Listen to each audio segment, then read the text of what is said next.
my Sloth Squad, SlothPower here, and welcome back to Glacial Gaze, the series where we take a look at iceberg images of various topics. Today we're going to be covering the Bug Fables iceberg. I said we're going to be covering the Bug Fables iceberg. Where's the damn iceberg? Huh? What do you mean, no entry random disembodied voice that happens to sound like Maki from Bug Fables? I need an exploration partner?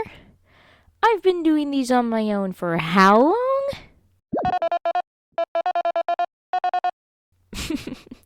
It's cute of you to assume that I have friends. Wait, you're serious about this whole no entry thing? Fine.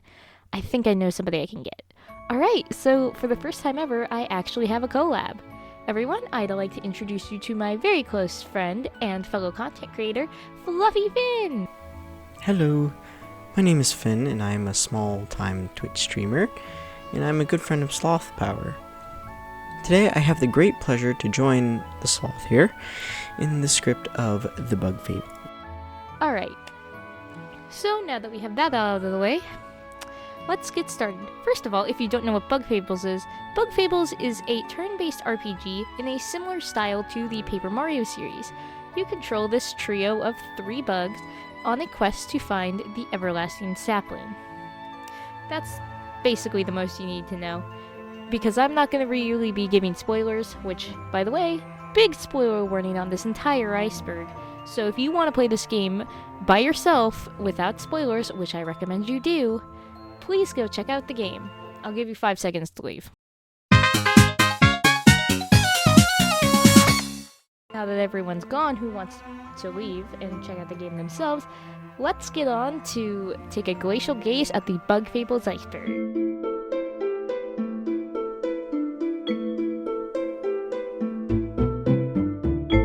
Upper Snake Mouth. This is an area of Snake Mouth Den that becomes accessible after Chapter 4. By walking through the door that opened up at the very start of the game before V and Kabu fall down the hole, you can see this door with a pedestal inside it. Putting the peculiar gem you obtained from the Watcher boss opens it, and here you are greeted with the area known as Upper Snake Mouth, the home of the Old Roach Laboratory. This is where the side quest of Leaf's Request takes place. The area is full of powerful enemies like bloat shrooms, zombeetles, and zombies. At the end of this lab, with tons of puzzles, you face the Zomoth and find out that Leaf isn't actually Leaf. The Leaf you know is just Cordyceps piloting the dead vessel of the real Leaf. The Cordyceps have Leaf's old memories, though, which is why he remembers stuff about his past. It's quite the revelation, and the team bonds over it. And this is actually like one of the coolest secret-y areas in the game, so most people know about this area. It's pretty cool though. The Cave of Trials. So the Cave of Trials is a challenge kind of similar to the Paper Mario Pit of 100 Trials. You can find this area on your way to the Bagaria Pier if you go down these stairs right here. Once you put this mysterious piece in that you would get from Professor Neo, and your explorer's permit, you access it, and it's essentially a battle arena. There's 50 waves of enemies in total that get tougher as you go on. Any enemy you haven't seen and spied yet is a silhouette. And the team has a chance every 10 rounds to full heal, but you can only use this twice. And you get various rewards depending on how well you end up doing, and stuff like that. The Bug Rangers. This is a fictional trio that are interpreted by actors. They inspire bugs everywhere, including the Northern Kingdom. Many characters love the Bug Rangers, such as Jade in the Wasp Kingdom. Bug Rangers have some merch too, such as this green Bug Ranger plushie that you can buy for Kabu early on in the game that you can get some funny dialogue out of if you use it in random places instead of the actual plot elements. And such as Venus almost accepting it as a sacrifice and Kabu having to rush to get it back. And suspiciously, your team does look an awful lot like the Bug Rangers.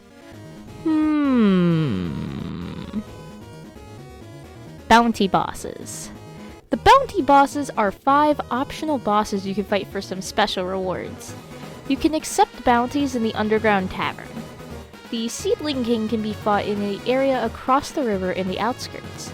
The Devourer is a Venus flytrap enemy found in the Golden Hills. You'll need to get V's Beamerang upgrade and use it on this platform in order to get to the area. Bounty number 3 is the Tidal Worm, located in the Stream Mountain area, at the lowest level. Next up is the Peacock Spider. You can't access this bounty until you unlock the submarine to make it to this tiny little island here. And finally, the False Monarch is found at a mysterious town in the fog, ruled by the False Monarch himself, who's really just a bunch of mothflies in a trench coat. When you defeat each of these bounties, they drop a crystal item that you need to return to Doppel, who is in the bar. And defeating all of these nets you an achievement. And fun fact, I accidentally ended up finding the False Monarch on accident when I was wandering around in the Forsaken Lands, thinking that it was part of the main plot, which it wasn't. Illegal bar in the Ant Kingdom. If you help out Team Cecilia with tracking down Monsignor Scarlet, you gain access to the Underground Tavern, where you can accept the bounty missions that I mentioned earlier. It's pretty clear that this place is on the down low, as it's pretty shady, and this is the only place in the game to spend crystal berries, and the Spy Cards mission starts here. This bar is implied to be illegal in the Ant Kingdom, which is why it's kept away from everybody who would tattle to Ellison and get it shut down. And it's also why everyone kinda looks mean and standoffish, and why this place is kinda hard to access, with you having to get secret access from Team Cecilia. The Northern Kingdom. So the Northern Kingdom is an area in Bug Fables that's mentioned several times in conversations, and it's mentioned in the lore, but is never seen or went to in the actual game. The Northern Kingdom is Kabu's homeland and is primarily inhabited by various beetles. The kingdom is apparently very traditional, with honor being held in the highest regards. The area is ruled by a queen that is chosen by the people. And the kingdom is north of Bagaria, past the wild swamplands, and many of the inhabitants of the normal kingdom traveling to Bagaria travel due to the dangers of the Deadlanders that are in the Northern Kingdom.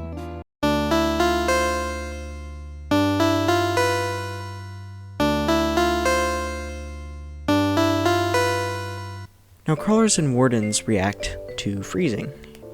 If you freeze a warden or crawler with one of Leaf's ice attacks, they gain a blue color and use ice attacks instead of the electric-like attacks. These enemies start out as their ice form if you encounter them in the fridge area of the Giant's Lair, or they're in an icy area of the Sandcastle dungeon. Next is Team Ribbon.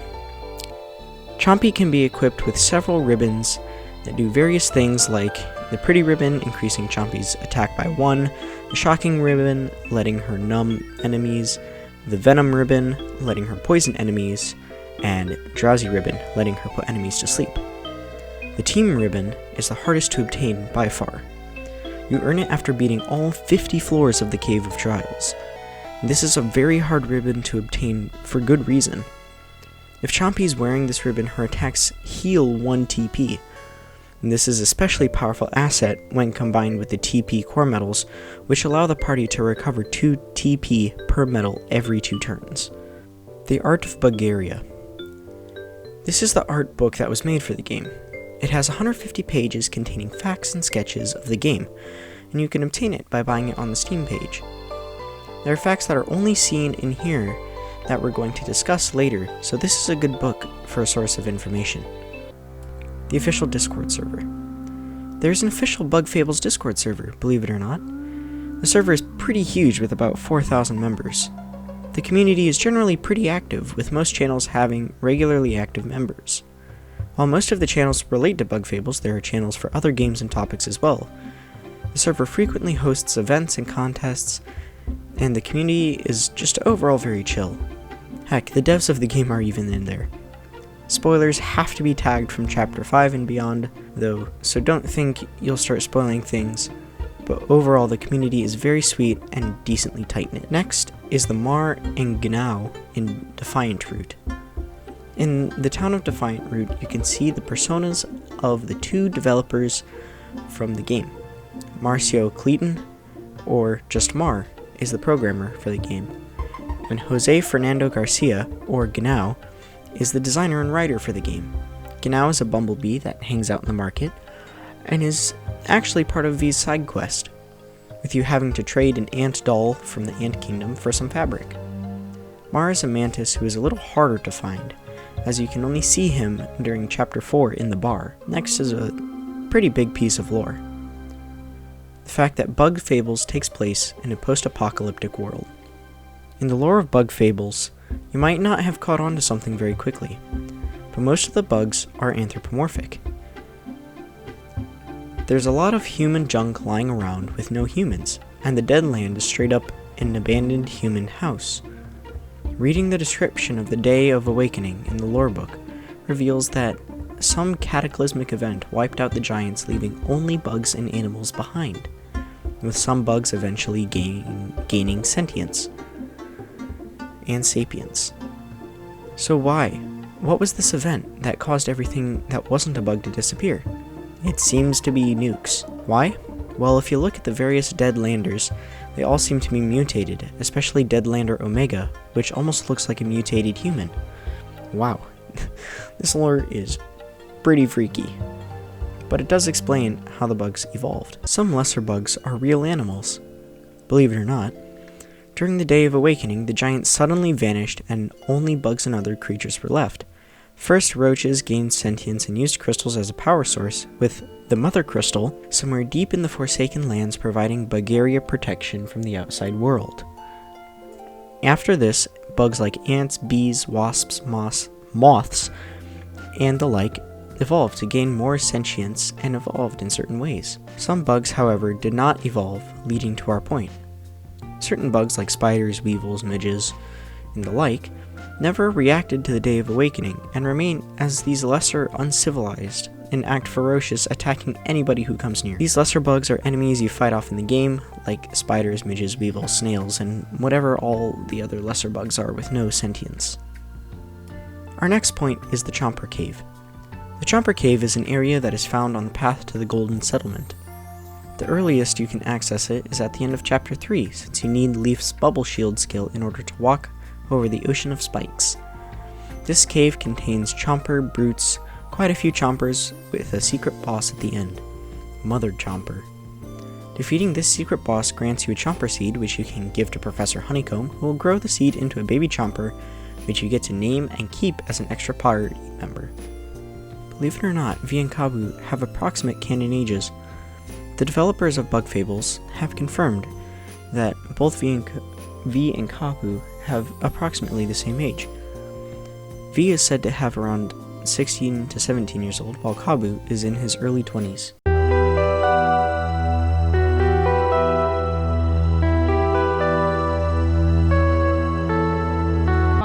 Uses the Favorite One medal. The Favorite One medal is a medal you can equip in the game that decreases the defense of whoever has equipped it by 1, but everybody in the party gains 1 charge if the person equipped gets hit by an attack. This effect is kind of similar to what happens if you attack Moth Eva during the fight with her and Wasp, as hitting her will increase Zosp's charge, implying that she has the Favorite One medal equipped. V's full name. So, V's full name isn't actually V, just like the point says. I feel like this is kinda heckin' obvious. V's full name is actually Violet. Her sister June uses her full name when talking to her in her apology, when it's revealed that, yeah, her name is Violet, which is a shade of color. Like how her sister, I believe, is the word yellow in French. Cheat codes. There are several cheat codes that can be entered into the menu screen in order to change the way that Bug Fables plays to shake up your playthroughs. You can obtain these cheat codes through various certain methods in the game, and you can enter them on the File Create screen when choosing a name for your file. Enter the code and a sound effect will play, meaning that the code is in effect. Codes can be stacked on a file after you enter a code, so if you want, you can enter multiple codes and create a file. And you can also toggle the cheats on or off if you type the word help into the name screen. It will also show the codes that you've entered as well. The code hardest, which you get this code by beating both high scores in the Tourniquet. Things that this code does is set your mode permanently to hard mode, permanently equipping the hard mode medal, turning the team into Peeboo, enemies having more attack after you defeat the Venus Guardian, and 1 more defense at the beginning of Chapter 4, and Team Maki also does have 1 more attack and defense. As if they needed many more of that. The code More Farm, obtained by getting 30 points in Whack-A-Worm, makes the grind for exploration points harder by increasing the amount of points you need to rank up each time by 5 instead of just 1. The code Frame 1, obtained by talking to Shades after buying out his store, only makes super blocks available, so you better get your timing perfect or you're screwed. The Smash players probably love this code, honestly. All that frame data. The code Mystery, with a question mark at the end, makes all medals displayed as question marks until they are obtained. Medals are obtained in a set random order, including hard mode and extra freeze. You're screwed if your luck sucks. All medals sold by Mirab cost 35 berries, and the first 2 medals sold by Shades cost 3 and 4 berries, crystal berries respectively. You can get this code by talking to the bug next to Mirab's shop after buying out the store. The code Ryuji, spelled R-U-I-G-E-E, makes exploration points unable to be gained. Medals that require MP only cost 1 MP. Adel can rank up your MP after the part delivery quest for berries, starting at 30 and going up by 10 each time. If more farm is on, the amount decreases by 5%. And there are no more stats rewarded after ranks 21, 24, and 27. You can get this code by talking to Adel after completing all of the quests. And after defeating Tangy Bug in the Cave of Trials, we'll get to that later, you get the code Push Rock. This makes every character and enemy look like Tangy Bug, minus 3D models like the Spider, Tangerine, and Tangy Bug, who are already damn Tangy Bugs. And these guys change to look like Kabu instead. The only bug being unaffected by the Tangy Plague is Cerise, the Cherry Bug. The final code, which there's no way of it being known in the game, you just have to kind of know it, is the code Tough Bugs. This code has the identical effect of activating Hardest, Frame 1, More Farm, and Ryuji all at the same time. Truly, the mode for only the toughest bugs around. Kabu backstory hints. So throughout the story, we get some hints on what happened to our boy Kabu. Number 1, my guy has survivor's guilt. He went through the swamp with his master and his friend Bit. During their adventure in the swamp, the trio had an encounter with the Beast, who proceeded to attack them. Kabu's master and Bit sacrificed themselves to save Kabu, and the two perished. After this, Kabu stayed in Defiant Root for a while and became good friends with the mayor. He then left and eventually ended up where he is at the start of the game, begging Maki for an explorer permit. The mayor of Defiant Root refers to Kabu as an old friend and mentions how he stayed there for a bit, which is evidence on part of his backstory. So it's pretty cool how we get to figure out Kabu's backstory without being directly told it by Kabu himself. Arya's diary. Arya, the servant of Venus you meet in the Golden Settlement, has a home you can visit while you're in the village. Her home is this flower-looking thing, and you can actually read her diary that's inside of it. The diary starts with Arya questioning if Venus is even real during her priestess training, since she's never seen her before. She was actually contemplating leaving the settlement in her diary to find another job until she saw Venus in person, changing her view completely and making her the devout priestess she is today. Cut and Master Slice's connection. Cut and Master Slice are two mantis chefs that can be found throughout Bug Fables. You can find Cut in the Golden Settlement. They have a specialty dish of the tangy carpaccio, which is literally the thing that I used as the backbone of my healing items. Master Slice can be found cooking on Metal Island. These two may be on two separate ends of Bulgaria, but they are actually connected.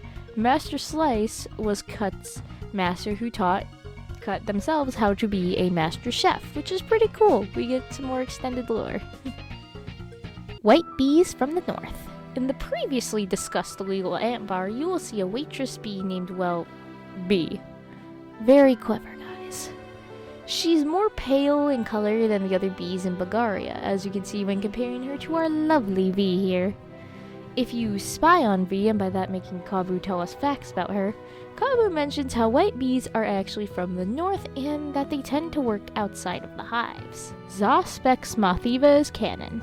So in Bug Fables, Zosp and Mothiva form an adventure team known as Team Mothiva. Throughout the game, you can see Zosp acting like quite the simp to Mothiva, basically following her every command, requesting Team Snakemouth to get his Mothiva plush. Yeah, we all know that's you under that hood, Zosp. You're not slick, dude. And we all know only simps have plushies of their crush. He does more than this, obviously. The designer of Moth-Eva and Zosp actually confirmed that these two are romantically involved and that shipping them is in fact canon. Border Bushberry exploit. So this is in reference to an exploit that's found in Bug Fables that you can access as early as chapter 3 or 4, I forgot exactly which one. In Defiant Route, there's a path that takes you on a shortcut to the Golden Settlement. In the room just before the opening to the entrance of the Golden Settlement shortcut, there's a bounce pad that will give you access to a high place with a singular bush. If you cut it with Kabu's horn, you will receive 5 berries every single time, no matter what. Leave the room and repeat the process as much as you want for more berries. This is a pretty decent way to farm berries early on if you're completely broke and just need some quick cash to get that extra crunchy leaf that you need. Bit and master designs in the art book. So in the art book for Bug Fables, you can actually see what Bit and Kabu's master looked like before they were, beast food. Bit was an orange and cream color with 2 small horns as opposed to Kabu's 1 big horn. It also looks like Bit would have wielded a giant stick as well. Kabu's master has 1 large horn, has a more bluish color palette, and one of his eyes is bandaged up with this green leaf type bandage. These two look so cool, it's a shame they both perished to the stupid millipede thing. Bug Fables fighting game. So this was going to be the April Fool's project for 2020. It would have been a 2-button fighting game. It was dropped, however, due to 2020 being the crazy year that it was, and the game being too big for its scope.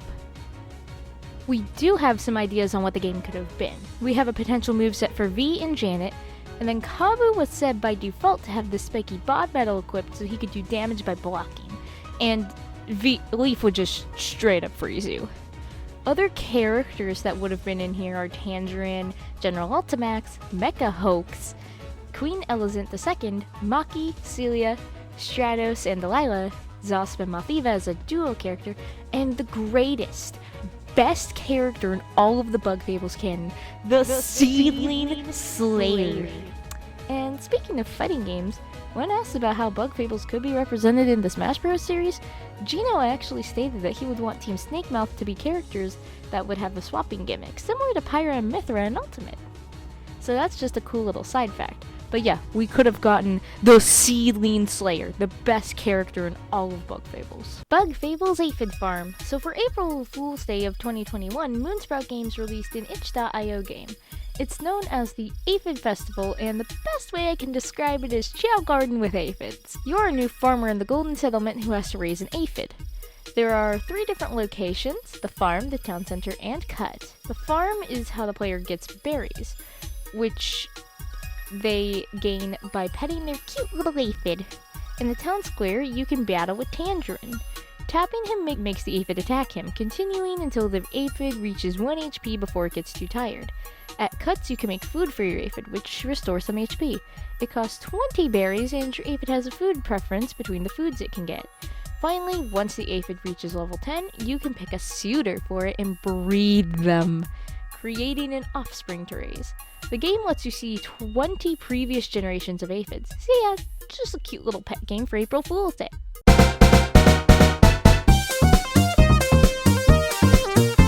With the fact that Hawk is part of Leaf's extended family. Hawk is a moth that can be found in the Bee Kingdom, and the Lost Sands working for Professor Honeycomb. The interesting thing about him is that he is Muse's husband. Muse is related to Leaf because she is one of his distant relatives. Next is the Wasp King's home. Hoax? Hey, Editor Sloth here, coming in with some last-second fixes. I'm just here to correct something that Fluff just said. It's actually pronounced hoax and not whatever Fluff's doing. Yeah, I'm just here to correct that. Yeah, continue on, Fluff. Go ahead, you're doing great, bud. This is the Wasp King's true name. The Wasp King is a mimic fly, a hoax, not even a real wasp. Mimic flies in real life mimic wasps in order to drive off predators, and I believe, in some species, they act as parasites to infiltrate the hive of wasps or bees. The origins of the crown. The crown the Wasp King has is also an ancient artifact, although it's unneeded to get the everlasting sapling. This artifact has the same power level as the other ancient artifacts. It enhances the user's magical ability and can mind control wasps. It was first created by the roaches in order to protect themselves from the wasps, but tossed it out and ended up in the ocean, where Yale fished it up and ended up selling it to a young hoax. You can get this information in the game by talking to the roaches and Yale, the Deadlander Omega. In the Bee Kingdom, there is a telescope that you can look through and see the entire world. You can see that the Lost Sands is a sandbox, Rubber Prison is a tire, and more. Looking in this tall grass in the distance, every so often you can see a mysterious shadowy shape walk by. The developers have confirmed that this is, in fact, Deadlander Omega. Pretty creepy, huh? Did you know that Theater Help Wanted, the side quest, is actually from the demo? It's true. In the demo for Bug Fables, one of the side quests that was available was the Theater Helps Wanted. The same one that you get from MM in the final game. However, there are a few key differences from the two. First, in the demo, Mothvia is the one who gives you the quest, not MM. Second, Chubby doesn't play the princess, Mothvia does, and Zasp plays an evil prince, not a beefed up burglar. Next is the test room. This is a room that you can only get through by cheating. The room has the same layout as the early prototype build of the game, and the west exits lead to the ant mines. On the western side of the room, there are several NPCs that will swap your party members, items, EXP, levels, metal stats, chompy name, and some more. Some NPCs will also allow you to see the ID value of these things as well. There is a shop like in the prototype, but going back into it soft locks the game.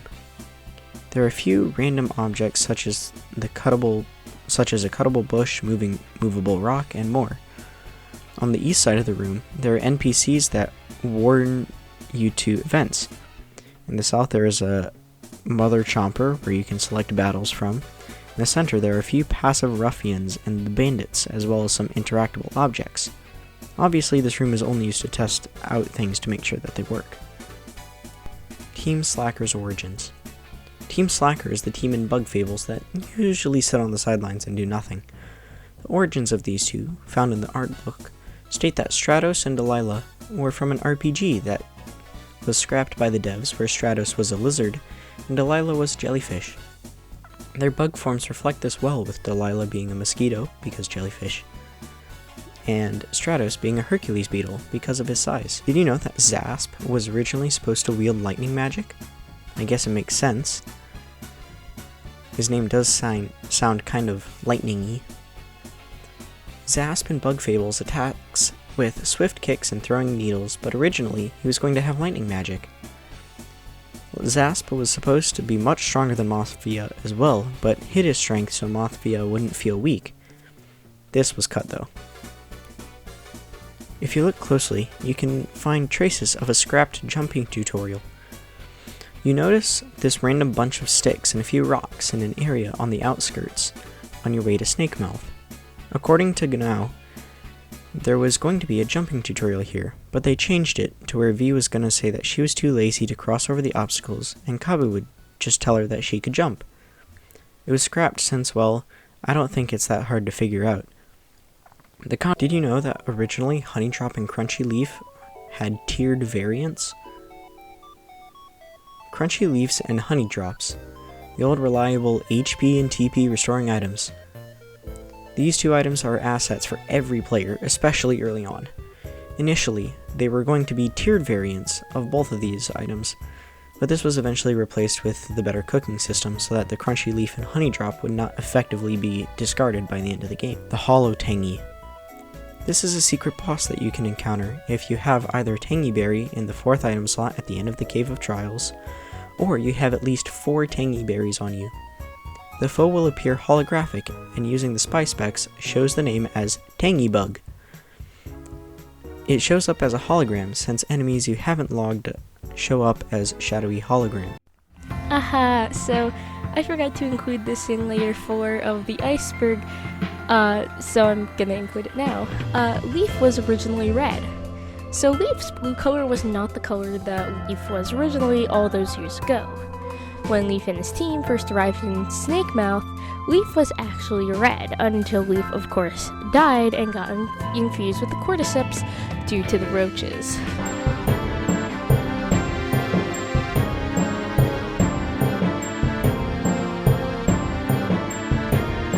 Samira was originally Zosp's partner. So Samira is the sweet moth that plays various songs you've heard on your travels in various towns. Originally though, she was going to be Zosp's partner and cause Team Snakemouth trouble. This was swapped out though due to the devs thinking that Samira's personality was way too nice to be a rival, leading to the creation of everyone's favorite diva, Mothiva. Bumble and Rebel are velvet ants. So Bumble and Rebel were confirmed to be a special kind of wasp called a velvet ant. In real life, velvet ants can be many different colors such as red, and they only sting in defense and kind of want to be left on their own. Similar to Bumble and Rebel's story of literally just wanting to be left alone and not in this whole wasp kingdom mess that everyone was in. The crystal feather makes music. The crystal feather is an item dropped by the peacock spider bounty, and it comes with the description, a hypnotizing feather that makes you want to dance, dropped by the peacock spider. The theory is that the feather plays music, as dancing usually has music to go with it. And also this theory could be supported by the fact that the peacock spider seems to make these music-like noises such as maraca shakes when summoning the other spiders to help them. So that could be implied that it indeed makes music. The Wasp King is not a wasp. So the Wasp King is actually a mimic fly. He was abandoned and orphaned in the Giant's Lair when he was little. He fought Deadlanders for most of his life until he made it to the Wasp Kingdom, where he was made a janitor and kind of overlooked by everyone. Yale, over on Metal Island, sells him the crown when he was there, and using his powers, which were enhanced by the crown, he takes over as the leader of the Wasps, and the rest is history, as we see play out in Bug Fables. And now he's a tree. L. Hollow Knight references. Hollow Knight is an indie game developed by Team Cherry, and it's a 2D Metroidvania game. You'll play as this little guy called the Knight and go through this underground maze thingamajig. I've never actually played Hollow Knight, my brother has though, so I kinda know what it is. In Bug Fables, there's one little reference to Hollow Knight. When you're opening a bank account in the Ant Kingdom, V seems sus about opening it and says the line, what if after we put in a huge deposit, they just steal our money and run to a hot spring or something? This is a reference to the character Millibelle the Banker, who keeps deposits of the currency in Hollow Knight, Geo, in her shell. If you deposit 2,550 Geo or more with Millie, and then use the bencher Stagway, she'll run off next time you head to the bank, her shell making it easy to steal your cash. You see her again in the City of Tears after she steals from you, just chillin' in Hot Spring, where you can smack her around to get your Geo back, the old item duplication glitch. This was a glitch in the game that was rather easy to stumble upon on accident. The best example I found of it was a clip from the Twitch streamer K-Day May, I hope I'm saying that right. They tried to pick up a magic seed that dropped from the grass at the same time as they got hit by an enemy. After they ran from the battle, K-Day started just getting an infinite amount of magic seeds until he had no inventory space. The glitch did eventually get patched, I'm pretty sure, as this is a glitch, and it was pretty well known. And it's old, so you know. What the? What? Stop! No, wait, stop! What the? Oh my god! What? I think I found the item duplication glitch! Gino, help! Indiegogo Demo 0.4.1. This was a joke that the devs posted on their Indiegogo page. It featured a visual novel setup with all the bugs replaced with humanified counterparts. The plot follows V, called B in this version. She's a sassy transfer student going to Golden Hills Academy. She meets up with her friend Chubby and then meets Professor Neolith, who tasks V with giving a letter to Professor Fry for some extra credit. She then has school and has to pick between either the library or the track field to look for Fry. Choosing the track lets her enjoy a chat with Kabu, or known as Beetle in this version, and at the library she has a chat with Leaf, or Moth in this version. After this, V continues to hunt for Fry before getting jumped in an alley by Zosp and Mothiva, who proceed to almost murder V with a gun before the credits roll, and Gino and the gang reveal it was all a joke with their incredible end card. There's several things that are sus about this aside from everyone being human. B literally hitting on everything that moves is a little creepy, especially Neo. And then Mothiva with a gun is literally just the most cursed thing I've ever seen. Male bees in the hive. So in Bug Fables, you can't really see any male bees in the hive. Everyone's a female. How's that for some girl power? One question arises from this though. Where are all the men? Crispy lives outside the hive, and we don't see many other bees. We do have an answer for this though. First of all, in nature, drone bees, or, the male bees, are only around to mate with the queens so they are constantly around her. Now, in Bug Fables, according to the lore book, A Story About Bees, it's stated that the male bees live in the queen's room, which would imply that they're in there to mate with the queen. Yeah, we're just gonna move along. Kabu and V's themes. According to the game's composer Tristan, Kabu and V were originally going to have theme songs of their own with sad remixes of those themes, similar to what Leaf has, but it was eventually cut due to various reasons. V's theme was originally going to be based on surf rock, but none of the samples of the theme that anyone could come up with were interesting enough, so her theme was cut.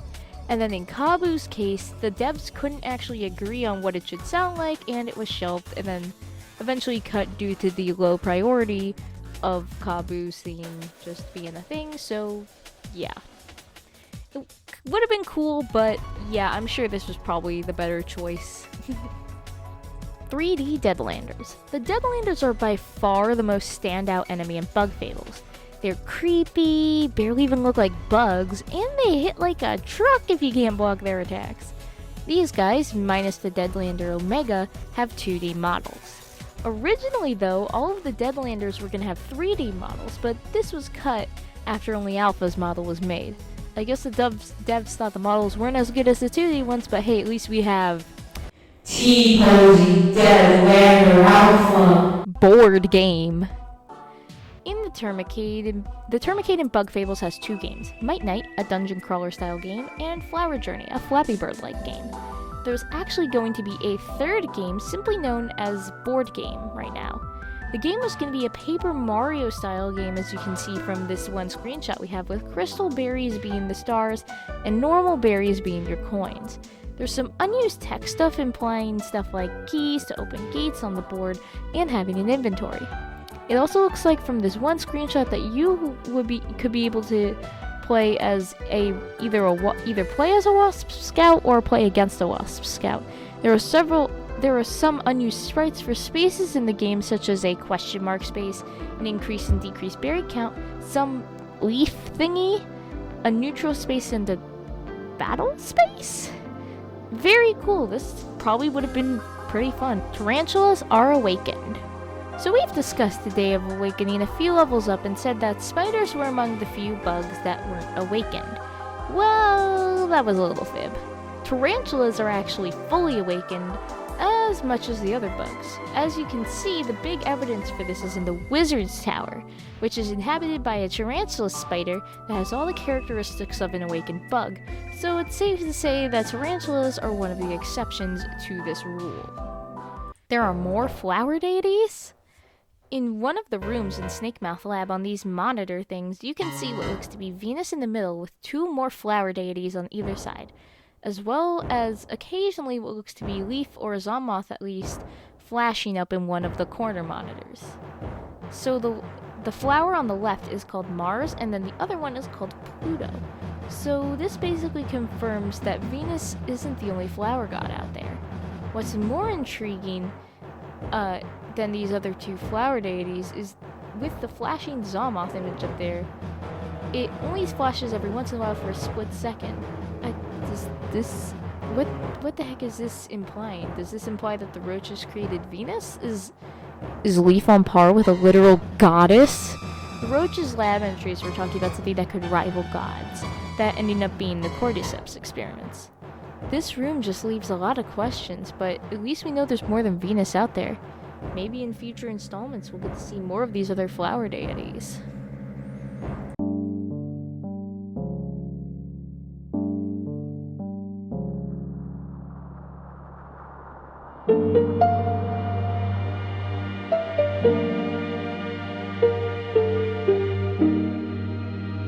The anti-ant subliminal message in Might Night. We all know the termites aren't too hot about the ant kingdom. In fact, it's a pretty major plot point. In the game Might Knight, you play as a termite, and the enemies you defeat are ants. So this is the theory that the termites are subliminally promoting the destruction of the ant kingdom with some blatant bugism. V plushie and enamel pins. So Limited Run Games is a company known for making limited release physical editions of indie games, and they made a collector's edition for the game Bug Fables. In this pack contains several things, including a physical edition of the game, and a V plushie and some enamel pins of Team Snakemouth. Now, according to certain people in the community, it took a while for everybody to get their precious V plushie, and as for the enamel pins, they look fly as frick, bro. Yeah, this was just some merch for Bug Fables. Is that the tidal worm was originally a sand lion. The tidal worm is an enemy found in the Lost Sands, Stream Mountain. This sea serpent-like beast wasn't originally going to be a tidal worm.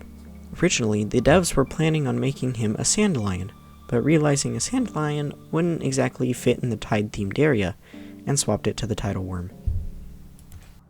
Isn't this too meta?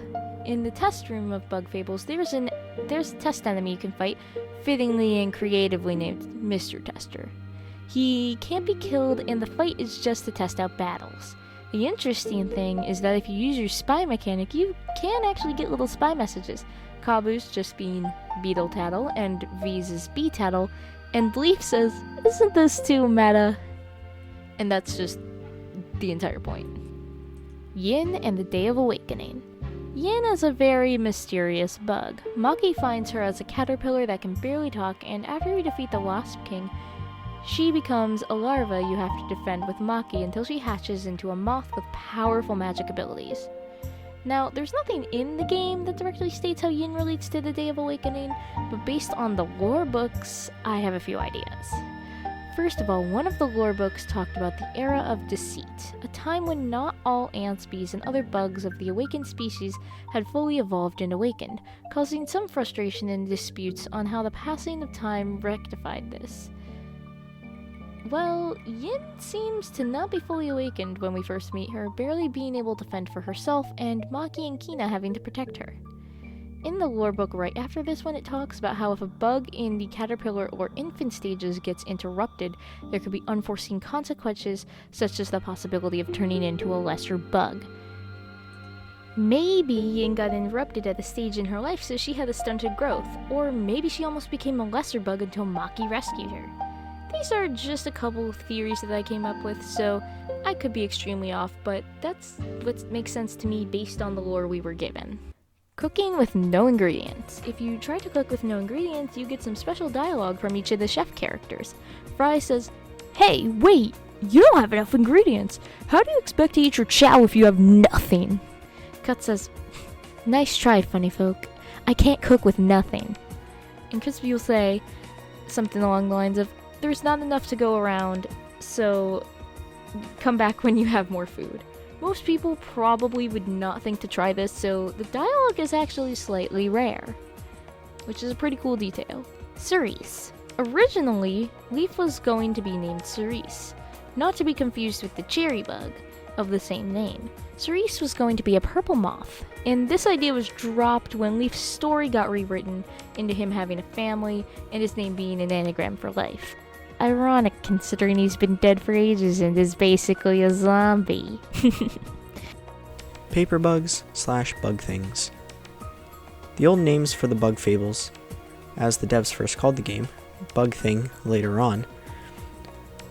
Later on this was changed to Paper Bug, which is still referenced today as the official Bug Fables Twitter handle is @PaperbugsDevs. Paper Bugs was eventually changed and became Bug Fables. Bug Fables 2, The Birth of an Adventure. We don't talk about this one. Do I have to? Really? Oh, frick, fine.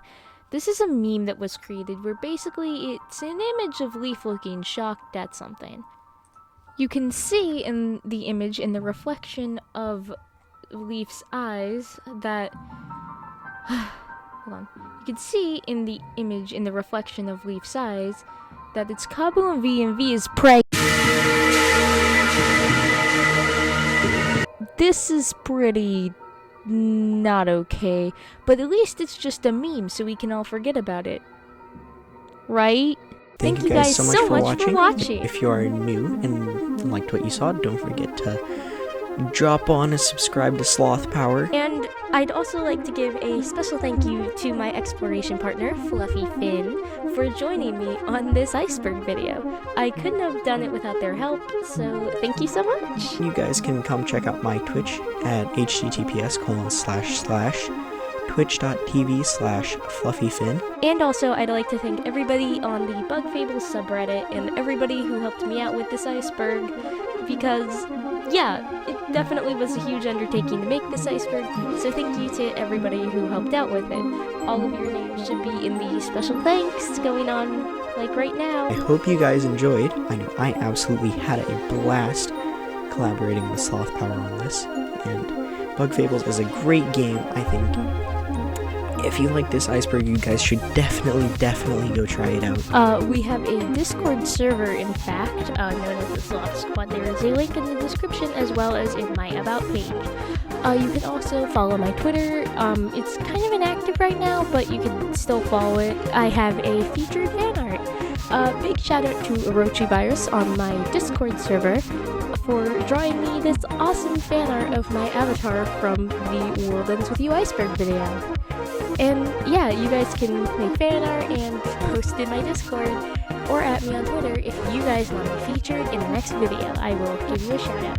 So big thanks to Orochi Virus. One more thing, you might have noticed that all of the audio tracks aren't up in the corner like they usually are, because now I have a Google document where all of the future music that I use in my videos will be located, timestamped and everything. So yeah, if you need to find any music tracks that I used, please look in the description for the Google Doc. Alright, well, that's all from me as well. Thank you guys so much. And I'll see y'all in the next one. Peace. See you guys in the next video. Bye-bye. Peace out.